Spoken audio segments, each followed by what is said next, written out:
Il a reçu le nom au-dessus de tous les noms. Il a reçu le nom au-dessus de tous les noms. Tout genou fléchira lorsqu'on parlera de notre nom. Ok, bien-aimés dans le Seigneur, je vous salue tous. Au nom de notre Seigneur et Sauveur Jésus-Christ de Nazareth. Avant de commencer notre message, nous allons incliner nos têtes, nous allons prier pour vous recommander ce temps favorable entre la main de notre Seigneur. Prions, bien-aimés dans le Seigneur. Le Tout-Puissant, Dieu des miracles, l'Alpha, l'Oméga, Jéhovah Rapha, Jéhovah Jireh, tendre Père, nous te dédions ces moments entre tes belles saintes mains. La Bible déclare que dans leur détresse, ils crièrent à l'Éternel. Et l'Éternel les a envoyé sa parole, et sa parole les a guéris. Nous voulons que, Seigneur, la parole qui sera prêchée en ce moment puisse guérir les cœurs de nos bien-aimés qui sont brisés, mon Dieu, mon roi. Et que cette parole puisse donner la solution, la guérison à tout un chacun de nous qui va l'écouter. Bénis tous ceux qui vont partager ce message. Bénis tous ceux qui vont s'abonner dans notre chaîne Copélique TV et dans notre chaîne, Seigneur, des Volcaïques. Gloire te soit rendue, Seigneur, dans le nom tout-puissant de notre Seigneur et Sauveur Jésus-Christ. Nous avons ainsi prié. Amen. Ok, bien-aimés, je vous salue tous au nom de notre Seigneur et Sauveur Jésus-Christ, de l'homme de Galilée. Et je vous dis encore un grand merci pour votre présence. Car si vous n'êtes pas connectés, nous qui prêchons la parole de Dieu, nous ne pouvons jamais prêcher devant des chaises vides ou bien devant néant, devant rien du tout. Et que le Seigneur vous bénisse, que le Seigneur vous récompense pour vos bonnes œuvres. Alors sans plus tarder, nous allons continuer notre enseignement. Ça c'est notre 23e volume de notre enseignement qui est intitulé sur une église séduite par le monde. Aujourd'hui, par la grâce de Dieu, nous allons encore continuer petit à petit jusqu'à ce que nous allons vraiment entrer dans le but de notre message.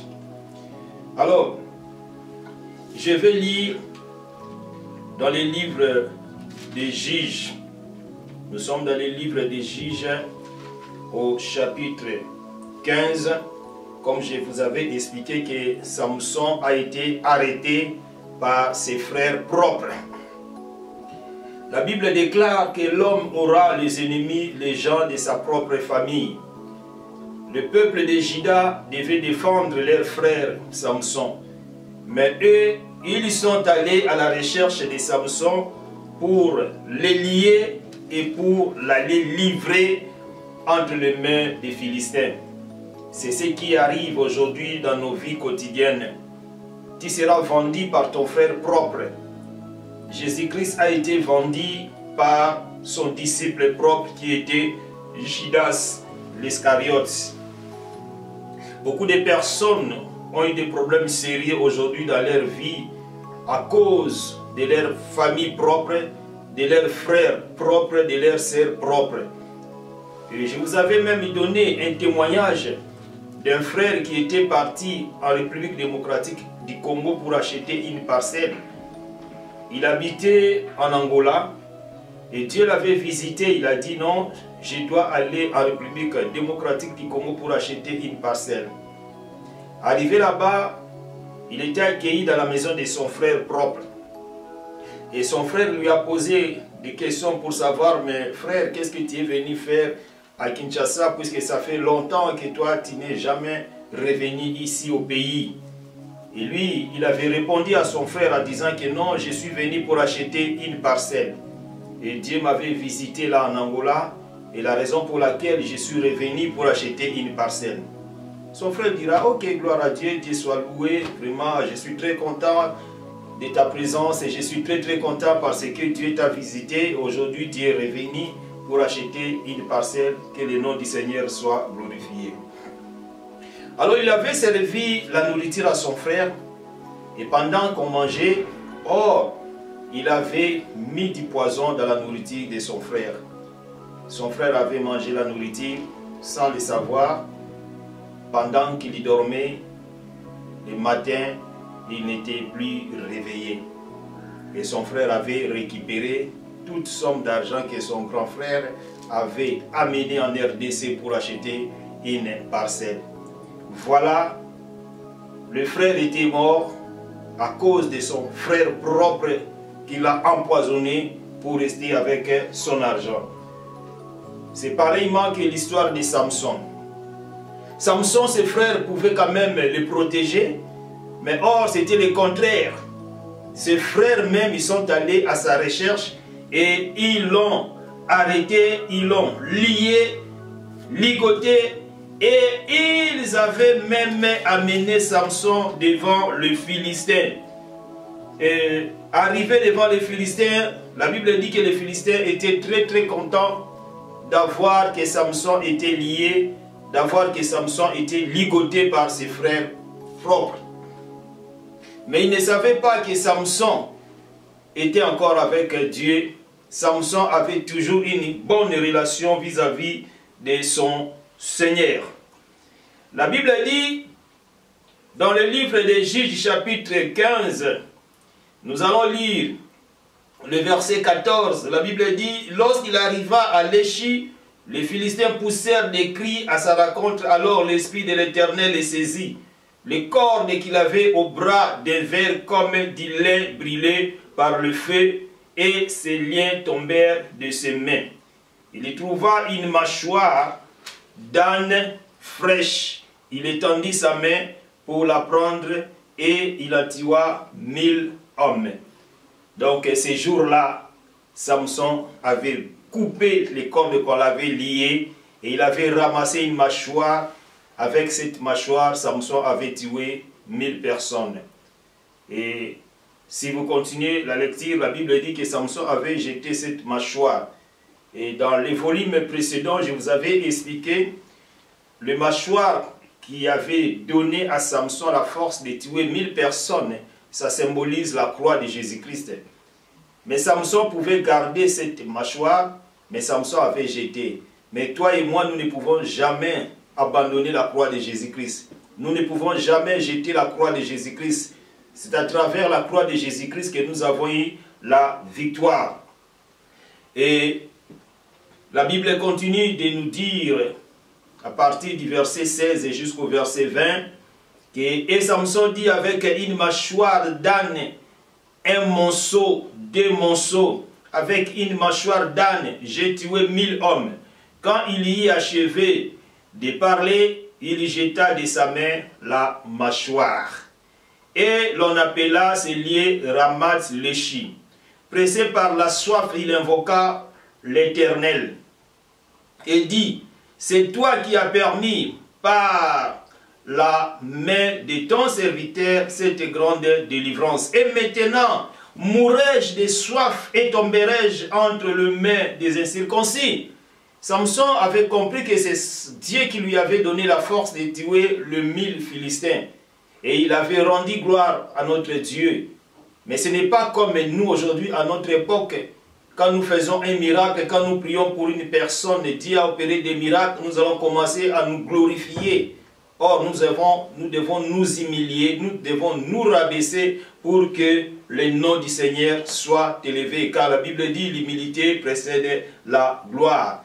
Et Samson était vraiment assoiffé, il ne pouvait plus faire, il ne savait plus quoi faire. Il avait invoqué le nom du Seigneur. Et Dieu lui avait répondu, parce que Samson avait besoin de l'eau pour boire. La Bible dit au verset 19, Dieu fendit la cavité du rocher qui est à Léchi et il a sorti de l'eau. Samson but, son esprit se ranima et il reprit vie. Cela veut dire quoi? C'est-à-dire, bien aimé, tu peux beaucoup travailler, tu es fatigué, tu es abattu. Alors, quand tu vas invoquer le nom du Seigneur, comme la Bible dit, invoque-moi, je te répondrai et je t'annoncerai des grandes choses, des choses cachées que tu ne connais pas. Dans Jérémie 33, verset 3, Dieu va te répondre, Dieu ne peut jamais t'abandonner. Il va descendre pour donner solution ou la réponse à tes requêtes. Alors, tu ne peux pas être abattu, tu ne peux jamais être affaibli. Tu vas comprendre que Dieu est toujours avec toi, il ne pourra jamais t'abandonner. D'ailleurs, la Bible dit que jusqu'à votre vieillesse, je serai toujours le même. Et la Bible dit, dans ce même verset 19 du livre des Juges au chapitre 15, point B, la Bible dit, c'est de là qu'on a appelé cette source en Akoré. Elle existe encore jusqu'aujourd'hui à Léchi.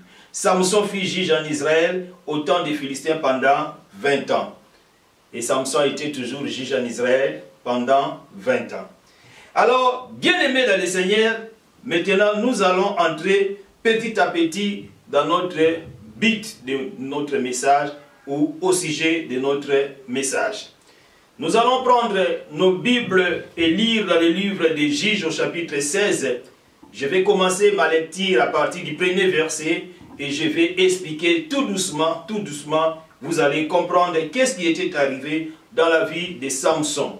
C'est là que je vais vraiment approfondir mon message, l'histoire de Samson avec la femme prostituée Delilah.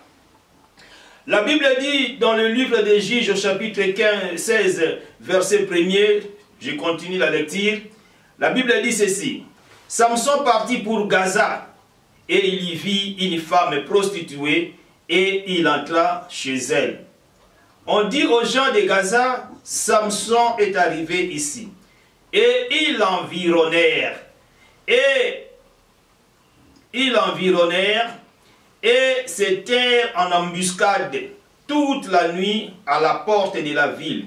Ils restèrent tranquilles toute la nuit, disant, au point du jour, nous les tuerons.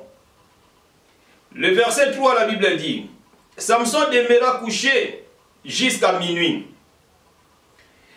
Vers minuit, il s'éleva et il saisit les battants de la porte de la ville et le deux poteaux, les arracha avec la barre, le mit sur les épaules et les porta sur les sommets de la montagne qui est en face d'Hébron. Je vais d'abord vous expliquer le verset 1er jusqu'au verset 3 du livre des Juges au chapitre 16. Qu'est-ce que la Bible nous dit? Samson avait fini l'histoire de la première femme qu'il avait épousée. Maintenant, qu'est-ce qu'il a fait? Il va encore aller chercher à épouser une autre femme. Et cette femme, la Bible dit clairement qu'elle était une femme prostituée. Elle s'est nommée Delilah. Samson était arrivé dans cette ville pour épouser cette femme qui répondait au nom de Delilah. Qu'est-ce que la Bible nous dit? La Bible dit que quand Samson était arrivé dans cette ville pour épouser cette femme prostituée, les Philistins étaient au courant que Samson était arrivé dans cette ville de Gaza pour chercher à épouser cette femme prostituée. Alors pendant que Samson était dans la maison la nuit, il dormait. Samson ne savait pas qu'est-ce qui s'est passé dehors de la maison. Il ne savait pas. Je vous avais expliqué dans les volumes précédents que dans ce contexte où à partir du chapitre 16, Samson sera l'image de l'Église. Delilah sera l'image du monde. Et par là, vous allez comprendre. Pendant que Samson dormait, or les Philistins étaient dehors en train de préparer un complot pour arrêter Samson, pour le tuer. Pendant que l'Église est en train de dormir, bien-aimés, nous devons comprendre que l'ennemi est en train de se préparer pour attaquer l'Église. L'ennemi ne dort jamais. Lui, il travaille 24 heures sur 24 heures. Pendant que nous, les serviteurs de Dieu, pendant que nous, l'Église, qui est l'image de la femme de Jésus-Christ, nous sommes en train de dormir, l'ennemi ne dort jamais. L'ennemi est là pour chercher des vastes moyens pour nous attaquer. L'ennemi est là pour nous combattre. Or, c'est le bon moment, c'est le moment favorable que nous devons nous mettre debout pour prier, pour détruire les armes sataniques, pour combattre l'ennemi. La Bible dit que Samson était dans la maison en train de dormir. Écoute ce que la Bible dit. La Bible dit au verset 2, on dit aux gens de Gaza, Samson est arrivé ici. Et ils l'environnèrent et s'étaient en embuscade toute la nuit à la porte de la ville. Bien-aimés dans le Seigneur, pendant que nous sommes en train de dormir, nous devons comprendre une chose, nous devons comprendre une réalité, que le diable ne dort jamais. Samson ne savait rien, qu'est-ce qui s'est passé. Pendant qu'il dormait, l'ennemi était dehors, en train de préparer des armes, en train de se préparer pour arrêter Samson, pour le tuer. Mais Samson ne savait rien du tout. Et la Bible dit qu'ils restèrent tranquilles toute la nuit, disant au point du jour, nous le tuerons. Combien de personnes sont en train de se réunir pour te tuer? Au lieu de se relever la nuit pour prier, pour attaquer l'ennemi, pour renverser les hôtels de Baal qui étaient bâtis contre toi, contre ta famille, contre ton ministère, toi tu n'as pas le temps de se réveiller, tu n'as pas le temps de prier, tu n'as pas le temps de jeûner, tu as tout le temps des raisons. Non, je vais jeûner le mois prochain, je vais prier tel jour, je vais faire ceci, je vais faire cela. Bien-aimés, vous devez comprendre que l'ennemi est à la porte, en train de nous surveiller. L'ennemi est là. L'ennemi n'est pas content de toi. Il connaît que tu as l'onction. L'ennemi sait bien que tu as la puissance. Il cherche maintenant à découvrir ton secret. L'ennemi cherche à comprendre quel est le secret de cet homme.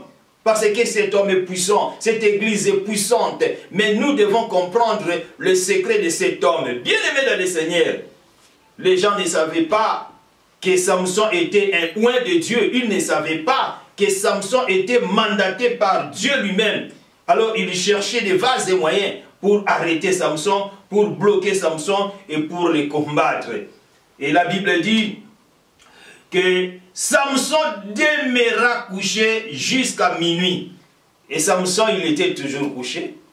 Pendant que les ennemis étaient dehors, Samson comptait toujours à dormir jusqu'à minuit. Et qu'est-ce qui était arrivé? La Bible dit, comme Samson était toujours couché jusqu'à minuit, et vers minuit, il se leva et il saisit les battants de la porte de la ville et le deux poteaux.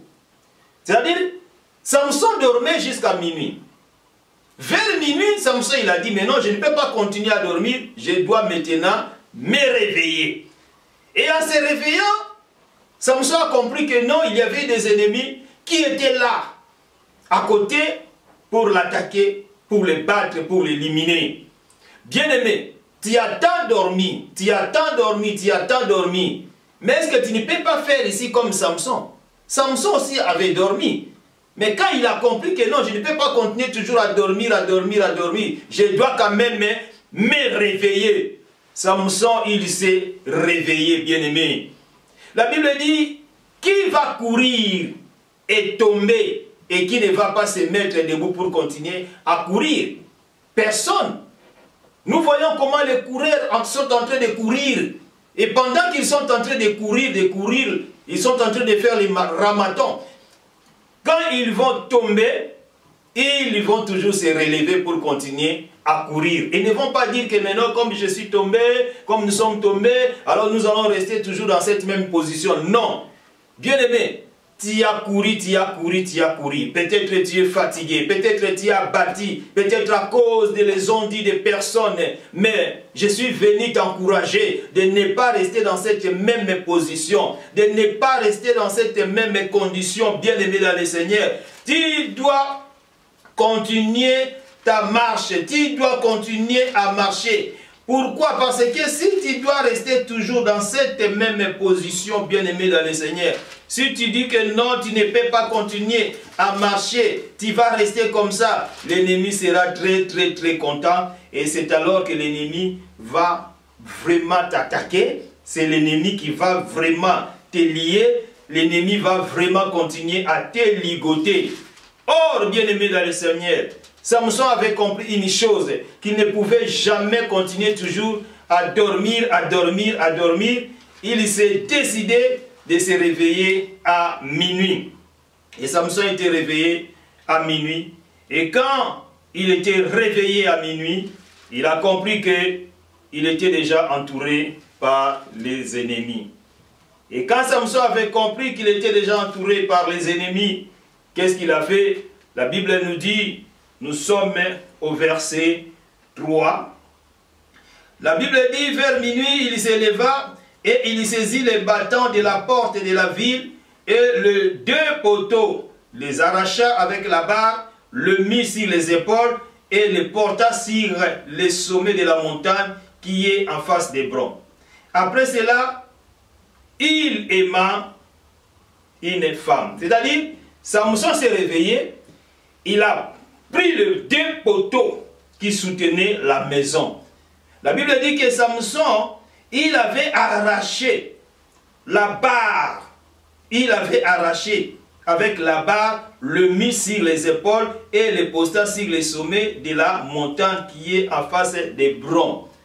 Donc, Samson il s'est réveillé. Quand il était réveillé vers minuit, alors il avait arraché les deux poteaux pour montrer déjà sa force, pour montrer que non, Dieu était toujours avec lui, Dieu ne lui avait pas abandonné.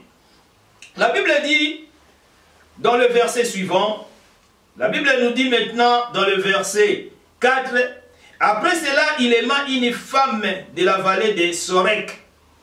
Elle s'est nommée Delilah. Maintenant, nous allons commencer à entrer petit à petit dans notre grand thème qui est intitulé sur une église séduite par le monde. La Bible dit, après cela, Samson avait aimé une femme qui s'est nommée au nom de Delilah. Le prince des Philistins montèrent vers elle et lui dirent, flatte-les pour savoir d'où lui vient sa grande force et comment nous pourrions nous rendre maîtres de lui. Nous le lierons pour les dompter et nous te donnerons chacun 1100 cycles d'argent. Oh, bien-aimé dans le Seigneur, Samson était tout le temps combattu, tout le temps combattu. Il a aimé cette femme au nom de Delilah. Et cette femme était une femme étrangère. Quand Samson a aimé Delilah, les Philistins qui cherchaient toujours à tuer Samson, ils cherchaient toujours à comprendre les secrets de Samson. Ils ne parvenaient pas à comprendre la force de Samson. Alors ils avaient besoin de comprendre les secrets de la force de Samson.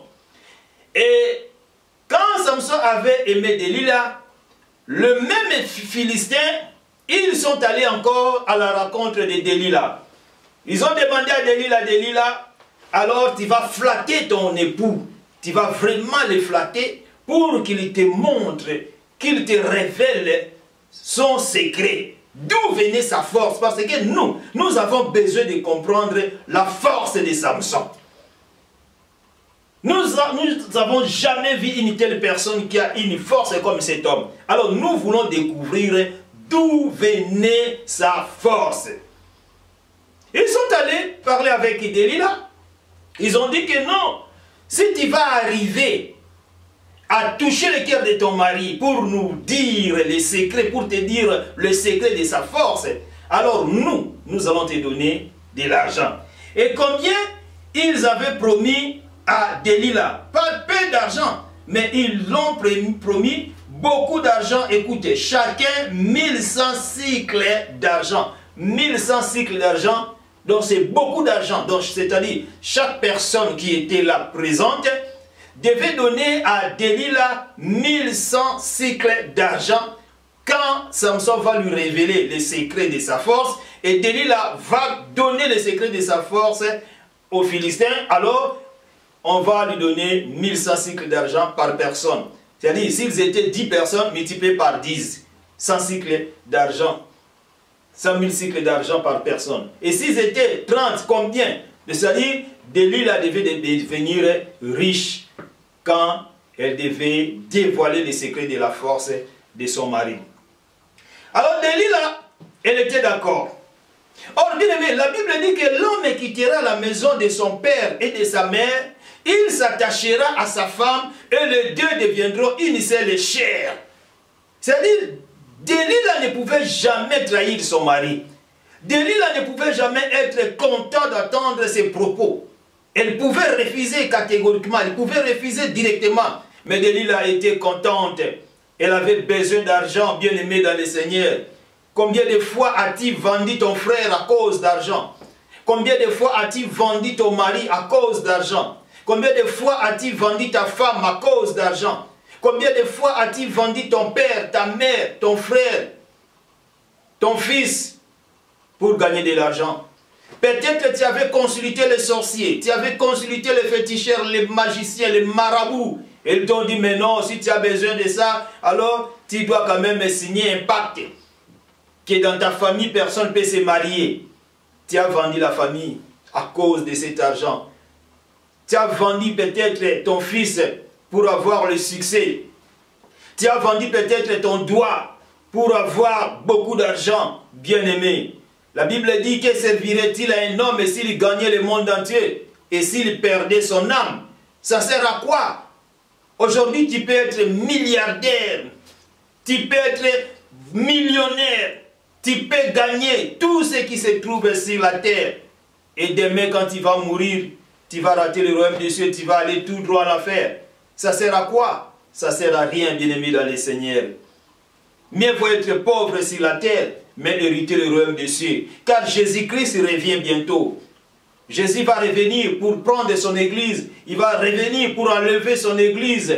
Et si toi, tu n'es pas parmi les gens qui seront enlevés, tu vas rester sur la terre à cause de ce bien du monde. D'ailleurs, la Bible dit, celui qui veut aimer le monde, il va se rendre l'ennemi de Dieu. Par jour, si nous avons trouvé ne fût-ce que quelque chose à manger, ça suffit pour nous. Et pourquoi chercher à devenir des millionnaires, pas selon la volonté de Dieu, mais selon la volonté de Satan? Tu as vendu ta femme, tu as vendu ton mari, tu as vendu tes enfants, tu as vendu même ton dos pour ne plus avoir des enfants, seulement pour avoir de l'argent. Ça sert à quoi, bien-aimés dans le Seigneur? Aujourd'hui, nos églises ont des problèmes sérieux. Parce que l'ennemi est là, en train de chercher à comprendre le secret de notre force, le secret de notre onction. Les gens se posent des questions. Mais pourquoi cet homme a l'onction? Pourquoi cet homme a une grande église? Pourquoi cet homme a beaucoup d'argent? Ils vont chercher à comprendre quel est ton secret. Mais l'église qui a le secret du Saint-Esprit, l'église qui a l'onction du Saint-Esprit, il doit quand même cacher le secret vis-à-vis du monde. La Bible dit, au verset 6, nous sommes dans le livre des Juges, chapitre 16. Là, je vais lire le verset 6. Qu'est-ce que la Bible dit? La Bible dit, Delilah dit à Samson, dis-moi, je t'ai pris, d'où vient ta force? Et Delilah, comme elle était d'accord, elle a dit, ok, les Philistins, soyez tranquilles, moi je vais aller contacter mon mari, donc tellement qu'il m'aime beaucoup, il va me dévoiler le secret de sa force. Or, Samson était déjà averti par ses parents, et ses parents étaient déjà avertis par l'ange que Dieu avait envoyé, que cet enfant, il sera né pour sauver Israël, pour libérer Israël entre les mains des Philistins. Alors, le rasoir ne pourra jamais passer sur sa tête. Pourquoi? Parce que Samson était un Naziréen. Étant donné que Samson était un Naziréen, donc il ne pouvait jamais dévoiler le secret de sa force. Parce que Dieu était avec Samson, Samson était rempli de la force, Samson était rempli d'une forte puissance du Saint-Esprit, mais il ne pouvait jamais dévoiler le secret de sa force. Alors Delilah, qui va tourmenter Samson en lui disant, mais chérie, si réellement tu m'aimes, il faut me dévoiler le secret de ta force. Puisque toi, tu es vraiment puissant, tu es vraiment un homme rempli de la force, mais moi, je vais connaître le secret de ta force. La Bible dit, Delilah qui va demander à Samson, d'où vient ta grande force et avec quoi il faudrait te lier pour te dompter. Oh, je vous ai dit au début de mon message que dans ce contexte, Salomon et Samson c'est l'image de l'Église. Et Delilah, c'est l'image du monde. Le monde cherche à savoir le secret de l'Église. Le monde cherche à savoir pourquoi les chrétiens, ils ont déjà la puissance du Saint-Esprit, pourquoi les chrétiens ils prient beaucoup, pourquoi les chrétiens cherchent les démons, ils cherchent... Samson lui dit, si on me liait avec cette corde fraîche, qui ne soit pas encore sèche, je deviendrai faible et je serai comme un autre homme. Pour la première fois, Samson avait utilisé la sagesse. Il n'avait pas dit la vérité à sa femme Delilah. Il a dit, bon, tu me vois comme je suis là. Si on me liait avec cette corde fraîche, donc je serai faible. Je serai comme tout autre homme. Donc je ne serai plus puissant. Alors, Delilah a écouté ce message. Elle a dit, oui, c'est vrai, mon mari m'a révélé les secrets de sa force. Maintenant, je deviendrai riche. Les Philistins vont me donner de l'argent qu'ils m'ont promis. Delilah va aller voir les Philistins pour leur dire que non, il m'a ouvert son cœur et il m'a dit les secrets de sa force. Il m'a dit que si on les liait avec cette corde fraîche, il sera comme tout autre homme. Alors maintenant, nous allons les lier, nous allons chercher de manière pour les lier et vous allez quand même faire tout ce que vous voulez et vous allez me donner l'argent comme c'était promis. Alors la Bible dit, au verset 8, les princes des Philistins apportèrent à Delilah cette corde fraîche qui n'était pas encore sèche et elle les lia avec ses cordes. Ces mêmes Philistins, qu'est-ce qu'ils avaient fait?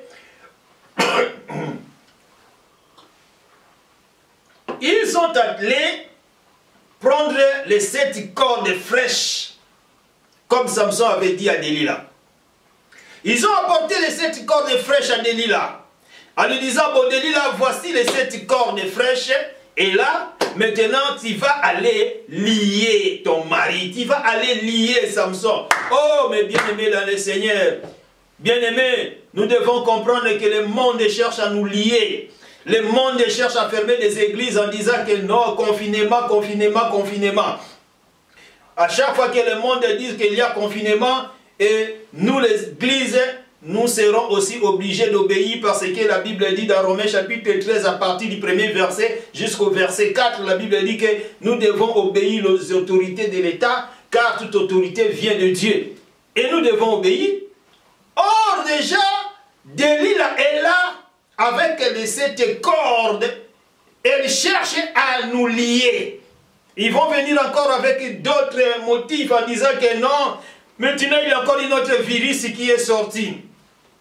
Les gens seront toujours confinés. Étant donné que les bars, des restaurants, des hôtels, des églises seront toujours confinés et la vie de prière des chrétiens commence à rabaisser petit à petit, pour que le diable puisse nous lier très très bien. Combien de fidèles aujourd'hui, même ici on a déjà déconfiné les églises, on a déjà déconfiné le monde, on a déjà déconfiné le pays, mais eux, ils continuent toujours à rester chez eux à la maison. Ils disent, mais non, moi je vais suivre les prédications de tel pasteur sur l'internet. Bien aimé, tu continues à suivre les messages sur l'internet. Oui, c'est bien, ce n'est pas mauvais.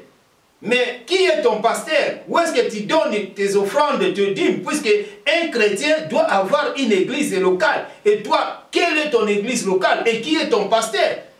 Voilà comment Delilah est en train de lier l'église. Voilà comment Delilah a apporté les 7 cordes bien-aimés dans le Seigneur pour lier l'église qui est l'image de Samson. À cause de Covid, beaucoup de chrétiens aujourd'hui, leur vie de prière est affaiblie. Leur foi est affaiblie. Il y a même d'autres personnes qui ne lisent même pas la Bible. Même si nous sommes confinés, mais ils ne lisent même plus la Bible. Or, l'apôtre Paul nous dit dans les Écritures que même si je suis lié comme un malfaiteur, mais l'évangile n'est pas lié. On peut nous confiner, on peut bloquer nos églises, on peut fermer les salles de l'église. Bien-aimés, nous devons prêcher la parole de Dieu. Nous devons continuer à prier comme on était dans l'église. Nous devons continuer à prier, nous devons continuer à chercher la face du Seigneur. Écoute, la Bible dit dans le verset 8 que les princes des Philistins apportèrent à Delilah 7 cordes fraîches.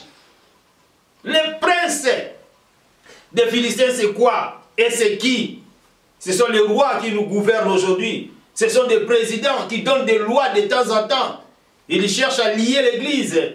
Ils cherchent à fermer nos églises pour ne plus prier. Oh, bien-aimés dans le Seigneur. Et la Bible dit, qu'est-ce qui était arrivé?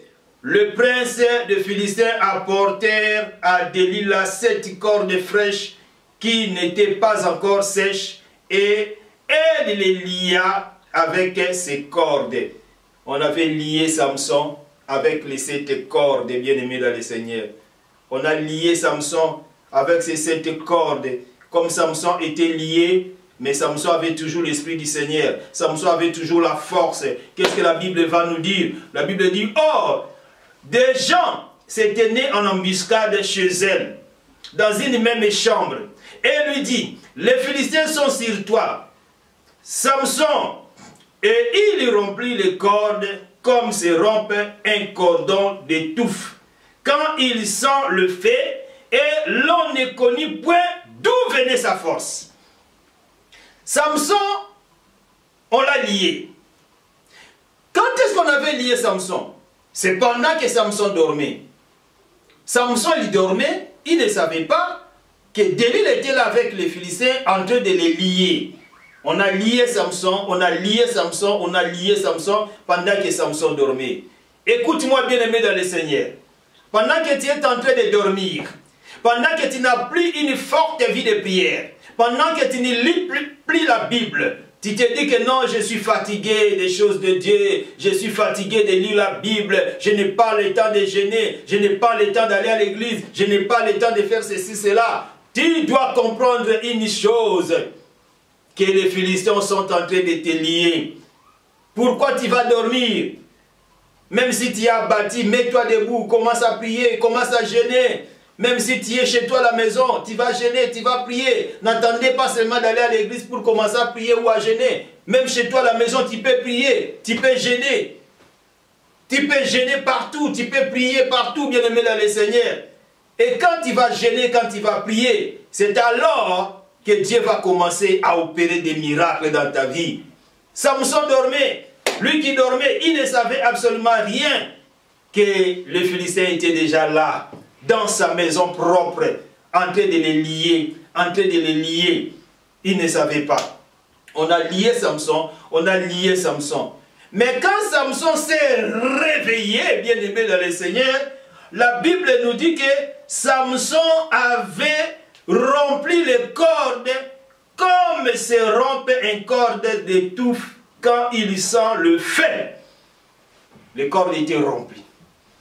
Tu as tant dormi, tu as tant dormi. Les Philistins continuent toujours à te lier. Continuent toujours à te lier. Mais quand il va te réveiller, bien-aimé dans le Seigneur, l'ennemi va prendre fuite. Ils viendront dans un seul chemin, mais ils fuiront dans cet chemin. Réveille-toi, toi qui dors. Pourquoi tu dois continuer toujours à dormir, à dormir, à dormir? Tu dois te réveiller, bien-aimé dans le Seigneur. Il faut se réveiller, il faut se réveiller. Et quand tu seras réveillé, bien-aimé dans le Seigneur, il y aura des confusions totales dans les camps de l'ennemi. Mais si tu continues toujours à dormir, on va te lier, te lier, te lier, te lier, te ligoter, et jusqu'à tel point qu'on va même te tuer, bien-aimé, parce que tu continues toujours à dormir, à dormir, à dormir. Mais l'heure est venue, bien-aimé dans le Seigneur, de nous réveiller, de prier, de jeûner et de marcher selon la conformité de la parole de Dieu. Mais quand tu vas continuer toujours à dormir, bien-aimé, oh, tu vas comprendre que l'ennemi viendra pour te lier. L'ennemi va descendre encore chez toi pour te ligoter. Parce que l'ennemi n'est pas content de toi. Quand il te voit, tu es en train de s'élever, de s'élever, de s'élever. Ta renommée commence encore à grandir, bien-aimé. Les gens commencent à t'appeler du matin, midi, soir. Les gens commencent à te chercher. L'ennemi ne sera pas content. L'ennemi ne sera pas content. Il va chercher les 7 cordes fraîches pour te lier, pour te ligoter, pour que ton histoire puisse disparaître. Mais je suis venu déclarer dans ta vie, bien-aimé dans le Seigneur, malgré que tu étais lié en 2021, mais cette année en 2020, mais cette année 2021, tu ne seras plus lié. Malgré que tu étais en train de dormir, et les Philistins étaient là en train de te lier, en train de te ligoter. Mais cette année 2021, tu ne seras pas lié, tu ne seras pas ligoté parce que tu t'es réveillé. Et quand toi tu vas te réveiller, bien-aimé, tu vas changer beaucoup de choses dans ta vie, tu vas changer beaucoup de choses dans la vie de ta famille. Tu dois arrêter de continuer à dormir. Tu vas dormir jusqu'où? C'est le moment de se réveiller. C'est le moment de commencer à évangéliser. C'est le moment de faire ce que Dieu t'a ordonné de faire, bien-aimé dans le Seigneur. Une église est séduite par le monde. Samson pensait qu'il a épousé une bonne femme. Or, Samson avait épousé une traître. Samson avait épousé quelqu'un qui était venu pour le lier, bien-aimé dans le Seigneur. Mais malgré qu'on t'a lié, malgré que tu es affaibli, malgré que tu as bâti, je suis venu t'encourager. Tu dois te réveiller et tu dois continuer ta marche. Tu ne dois plus retourner en arrière, tu ne dois plus reculer, tu dois continuer à avancer, tu dois continuer à avancer. Et quand tu vas avancer, Dieu sera avec toi. Comme il avait dit à Gédéon, que va avec cette force que tu as. Bien aimé, tu vas aller avec cette force que tu as. Et la main puissante de notre Dieu sera avec toi. Quand il va mettre le premier pas, le Seigneur que nous servons, il va mettre le deuxième pas pour te donner la force. Et Samson, malgré qu'il était lié, mais quand il s'est réveillé, il avait rempli les cordes qu'on l'avait liées. Oh bien-aimés dans le Seigneur, nous devons continuer à marcher, mais pas regarder en arrière. Continuons à avancer, même si nous sommes entourés par les Philistins, même si Delilah est là pour nous trahir, même si Delilah est là pour chercher à comprendre d'où venait notre force. Mais nous, qui sommes mandatés par le Seigneur, nous devons continuer à avancer, jusqu'à ce que nous allons battre nos ennemis. Alors, bien-aimés dans le Seigneur, pour aujourd'hui, je vais m'arrêter par là et nous allons continuer notre message. Par là que je vais commencer à détailler point par point comment l'Église est en train d'être liée. Je vais vous expliquer point par point, pourquoi le monde est entré dans l'Église et comment le monde est entré dans l'Église. Le monde a commencé à entrer dans l'Église petit à petit, tout doucement, et jusqu'à ce qu'ils ont lié maintenant l'Église. Alors, nous qui sommes mandatés par le Seigneur lui-même, nous qui sommes choisis, nous qui sommes élus, nous qui sommes oints par Dieu, Dieu le ventre de nos mains.